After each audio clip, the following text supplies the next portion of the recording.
What a big meeting.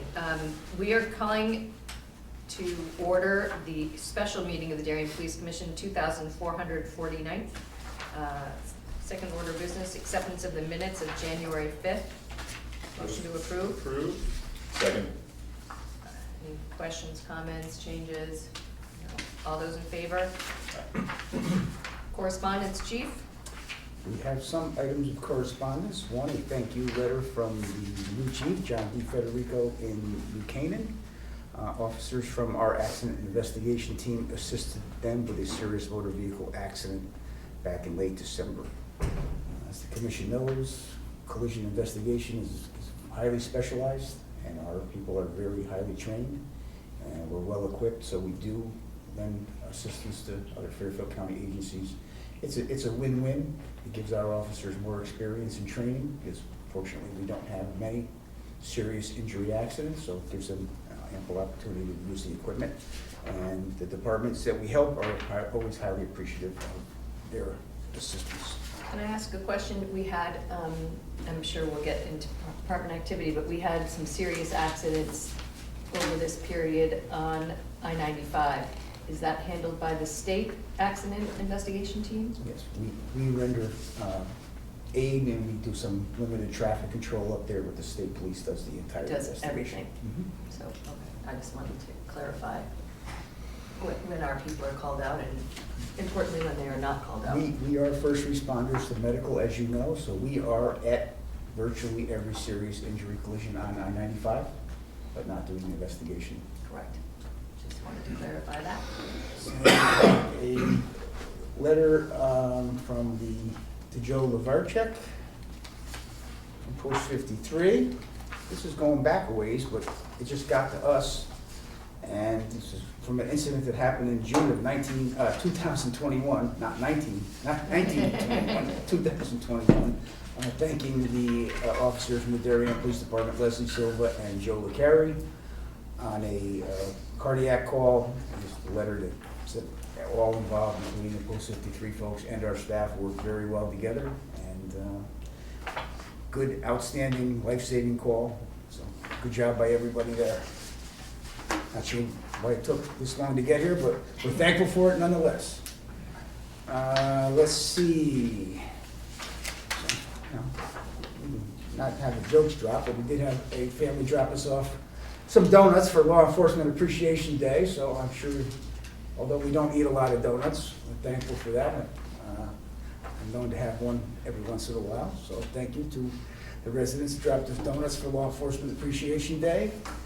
And we have, Rob Dyer is a resident here in Darien who, on a regular basis, provides lunch for the Darien Police Department. And he again did that for us last week. They had a nice taco lunch for the folks that were working, and very appreciative of Rob and all the other residents who take good care of us on a regular basis to show their support and appreciation. So I want to get that duly noted. That's it. I will turn it over to the captain for department activity. Yes, thank you. This is a report from January 5th to January 25th. January 5th, a wallet was stolen from a customer's purse while shopping at Trader Joe's after she was intentionally distracted. On January 11th, an officer responded to Brookside Road on a report of mail being stolen from mailboxes during the early morning hours. The officer located a suspicious vehicle and attempted to pull it over. However, the vehicle fled the area at a high rate of speed. January 18th, at approximately 3 a.m., officers were called to the area of Goodwives River Road on the report of vehicles being burglarized. Upon arrival, an officer located a vehicle matching the suspect vehicle description. The officer attempted to stop the vehicle. However, it fled the area at a high rate of speed. The vehicle was later determined to be stolen out of Litchfield, Connecticut, and at least 2 vehicle burglaries of unlocked cars were confirmed in the area that the suspect vehicle was seen. On January 19th, a 38-year-old Bridgeport man was arrested by warrant for the theft of a watch from a 5 Mile River Road home while he was working for a moving company. The incident took place in August of 2022. Approximately 12 a.m. on January 22nd, an officer observed several individuals standing on the sidewalk outside of Ernie's Cafe that appeared to be minors. Further investigation determined that additional minors were consuming alcohol inside the establishment. As a result, a 55-year-old Darien man was arrested for providing alcohol to minors. And that subject was actually a patron of the establishment, not a worker there. On January 22nd, at approximately 2 a.m., the accident investigation team was called out for a single vehicle accident on the post road that involved very serious injuries. The incident remains under investigation. Approximately 5 p.m. on January 23rd, a 32-year-old Patterson, New Jersey man was arrested for burglarizing cars in the Norotan Heights train station parking lot. The man was also charged with possession of narcotics, interfering with an officer, possession of drug paraphernalia, larceny, and was processed for 4 outstanding warrants he had from other Connecticut jurisdictions. On January 24th, Darien detectives extradited a 32-year-old Queens, New York man and charged him with burglary and larceny for breaking into a gas station during the overnight hours on August 8th, 2022. That gas station was one of the gas stations on Norotan Avenue. During the same period, we had 2 DWI arrests, 3 domestic disturbance incidents, 2 of which involved arrests, 3 separate incidents of personal checks being stolen from mailboxes and/or check wire fraud. One of these incidents actually involved the theft of mail from a resident's mailbox. We had 1 stolen car that was taken from a car dealership, 7 overnight burglaries of unlocked cars. We had 16 motor vehicle accidents, 4 involving minor injuries, 1 involving serious injuries. Patrol Division conducted 77 traffic stops. Captain, I have a question about Trader Joe's. This doesn't seem like the first, it seems like this happens, I would say not frequently, but quite a bit at Trader Joe's. Is this a crime that's being committed because they know Trader Joe's doesn't have some kind of Security system or surveillance system? Yeah. Yeah, I would tend to think that that's a targeted establishment just because of that. And then just the nature of why people are in there, they're distracted as it is anyway. It's not limited to Trader Joe's. It is not. It just seems like We've had our Whole perhaps. Foods as well. but Okay. These have been going on for my entire career, back to the grade Fair A enough. days. Just So- Grade A. folks are shopping and their purses or valuables are left unattended and it's very quickly lifted. You know, there are some groups that go around who are trying to help folks and they'll actually put a tag on your purse when you're not watching. They'll just snap it on and you get back to your purse and it says, I could have taken your purse, right? The kind of good Samaritans out there, they're trying to, you just have to keep your purse in plain view. You can't stroll too far away from your cart when you've got valuables left in Well, there. especially not in the basket up top, if it's underneath a ton of groceries at the bottom maybe, but I do want to touch just on a couple things here briefly that the captain read. The post-road accident did involve very serious injuries. That was a 13-year-old passenger who was injured there. Operator was a family member. That remains under investigation. But preliminary reports certainly say that speed was a factor there, and that was, middle of the night collision. The one on the highway that you kind of referred to, that was a very serious collision that was a fatality. I just want to give kudos to our folks who were up on that highway all the time. All the residents here in Darien are safely asleep. Darien police officers are out there trying to save people's lives. In that case, they were giving CPR and attaching an AED to an operator who was pinned in the car because they could not get them out. So, again, our midnight crew, our midnights are here, keeping the lid on things overnight. They're doing a good job, and it's not all that safe up on the highway, so I give them a lot of credit up there. Chief, the post road incident, do you have an update on the folks that were in the car there? Are they okay? Or? Both are expected to not have, life-altering injuries, so that's a good. Still banged up, not out of the woods, but not expected to have any long-lasting injuries. Just thankful. okay. Public comment, I do not see anyone from the public. They come, we will slot them back in. So I move to old business, building issues update. Generator, we're waiting on parts and that's gonna be repaired. And the women's locker room, we have gotten a rough draft of some changes that could be made to bring us to 17 lockers in the women's locker room. So From 10? Or from 9? 10 to 17. 10. Okay, so Mhm. that's a good long-term solution then. Yeah, it's pretty good. Longer term, rather. Yeah. It's gonna cut a bit into the gym. I'm actually have a call with the gentleman today at 1 to talk about some other concerns with that area, but it looks like a good option, so we'll look into that. From an engineering standpoint, it does look like it won't be a heavy lift, but it's Right. still not gonna be an inexpensive proposition to do this. The lockers alone are $2,000. Then you need electric to the lockers, you need air filtration through the lockers, there's other accessories that go with the lockers, the pull-out drawer, the bench in front. And you're also gonna have all the trades, people are gonna have to be involved, right?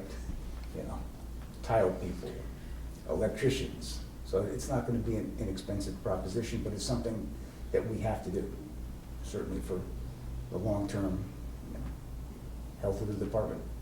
10 lockers, 10 years ago, we thought was gonna be sufficient. If you project out how many female officers might come and go, we've quickly outgrown our space. So I think this will be done as efficiently and fiscally responsibly as possible, but it's still not gonna be, it's not gonna be a $10, you know, get some paint, throw it up and put it in. So I don't think the captain or I have the expertise to bolt in lockers and get the electricity in there, so we'll get it done. That's it. Okay. Oh, yeah, I think that is it. We talked about the generator, talked about, so, other than that, I think we're okay for a change. Okay. New business, request for retirement. Well, I am going to duly note the request for retirement for Sergeant Jeremiah Johnson. He's been here for almost 22 years. He has done, provided excellent service to the town of Darien. He's an honest, honorable, hardworking, dedicated public servant, and I do want to publicly acknowledge his service to the town. He's moving on to his next chapter in life. I wish him all the best. And as it turns out, he is the 100th retiree of the Darien Police Department in almost our 100-year history. So in 98 years of the Darien Police Department, he is now our 100th retiree, and his name has been affixed to our wall of retirees. His brick has already been installed, so he'll have that designation forever, 100th retiree. Nope, I concur on behalf of the police commission. Likewise, it was a pleasure getting to know him, and he represented Darien Police Department at top-notch service and professionalism, so. Chief, I would like to take him up, I thank him also for his service, I completely agree. I would like to take him up on his offer to do an exit interview. Mhm. We could, So we We'll make that work. He is working Friday, Saturday, Sunday. Sunday morning is his last day of active service at 7 a.m. The captain's coming in at 6 for his farewell, but I'm sure he will be available to come in to meet with the commission or the commissioner for an exit interview. I'm sure he would welcome that, as his letter does indicate. okay. I don't think he's imminently pulling up stakes and like leaving on Sunday afternoon, so. I also don't want him to drive in from Jersey to We- come. Correct. modern technology, we want Zoom or something also. Okay, thanks. Okay, traffic issues. Yes, so the Hollow Tree Ridge Road area, we've put our speed sign up there, seems to be working. Last time we talked, it was giving a speed of 18 miles per hour, which clearly wasn't correct. And we think it had to do with the entry and exit from Bridle Trail that's there. So we placed our J-Mar up the street a bit, and average speeds in that area are 33, which seem more on point with that location. I've made contact with the complainant and gave her reasons why speed humps are not appropriate in that area, and that there are no other updates to that location since the last time we spoke. So we still have ongoing traffic enforcement in the area. We're not gonna stop that, but you know, I think that speed sign is helping, so we'll see what happens. All right, we will continue to monitor that. Thank you. And crossing safety at YMCA, that has not been on our agenda recently. Right, so this person sent in, I guess, a concern to the First Selectman's office, which Commissioner Hayes then responded, and then I responded, but my understanding is they live in Stamford, they head down to the beach with his family. and they take the push road, and there's no crosswalk in the area of YMCA. But we explained that that's a state road and not much that we can do in that area, but we haven't heard back and with any other concerns from that resident. Okay. There's a note in the letter here about putting a stoplight, traffic light, by the YMCA. That has been discussed for many decades. And the state, the state has no appetite for putting in a traffic light there with the current configuration of US 1. Okay. I didn't think that would change, but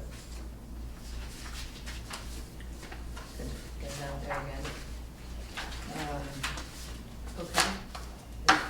The special meeting, we're not at liberty to add to our agenda, but is there anything else anybody thinks we missed, we need to hit on? Nothing from my perspective. Nothing? Okay. I just want to echo the same thoughts. I mean, Sergeant Johnson, great job, been there with almost 22 years, slightly over 21 years, and just want to wish him and his family all the best in retirement. Yes, we do. All right, our next meeting, We have executive session for Yes. contract negotiations on the agenda. We do not need to go into executive session. The contract has been settled. The contract is now available on the town's website, so the commission can take a look at that. That was, I think, signed, today is Thursday. I believe that was signed by all parties on Tuesday. So it's now in effect. Do we have to officially vote to accept Sergeant Johnson's retirement? I would. We have done that in the past. I was gonna say. We're not gonna keep him here in DPD prison, but I think formally. Just Rick, we did that to Rick. so I have said this before, but I absolutely reluctantly accept his resignation. Again, 21, 22 years and number 100, but I will make the motion that we accept his resignation. Second.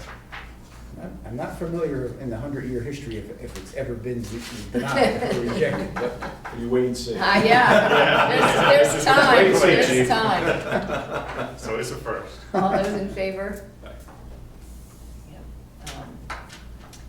Okay, we are sitting here at, I signed the document this morning to our admin assistant for February 2nd, because we did not believe we're having a meeting, so that Yes. meeting was canceled. correct. I'm not here the 9th or the 16th, but that does not mean that we can't meet then. Two of us can meet. I'm free on the 23rd, but that may be vacation week for some, Yeah, that's so. school break. 1, 2, 3, 4, so 5 weeks seems like too long.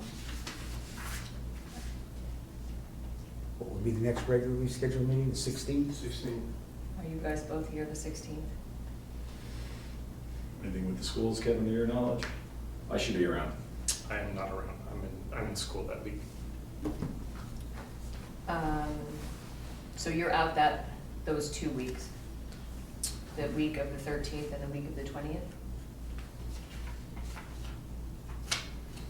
I say out now, just, Are you able to dial in, Kevin, or? Yeah.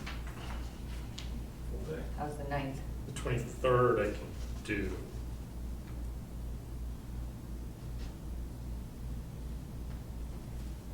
Should work for me. I'm here the 23rd. You wanna,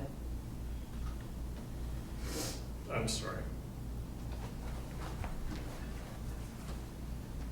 No, I will, that's, so the week of the 13th and the week of the 20th? No bueno. no bueno. I'm in school the 13th, and then I And can then- perhaps do earlier in the week on the week of the 20th. We do Tuesday, 21st. Yep. I can. I'm here that whole week, so. February 21st, Brent, you good on the 21st? 3:30? Chief, anybody? 21st? I'm not gonna be here. As of right now, my dance card is open. Pick a time, I'm totally flexible, whenever. Brent, you call it, or 21st, 3:30, yeah, that works. 3:30? 3:30? So we usually, well, unless you guys want to do something else. We're usually at 4, but 3:30. Oh, 4? Can we do That's fine. 4 would work better, actually. Yeah. 4 o'clock on Tuesday, the 21st.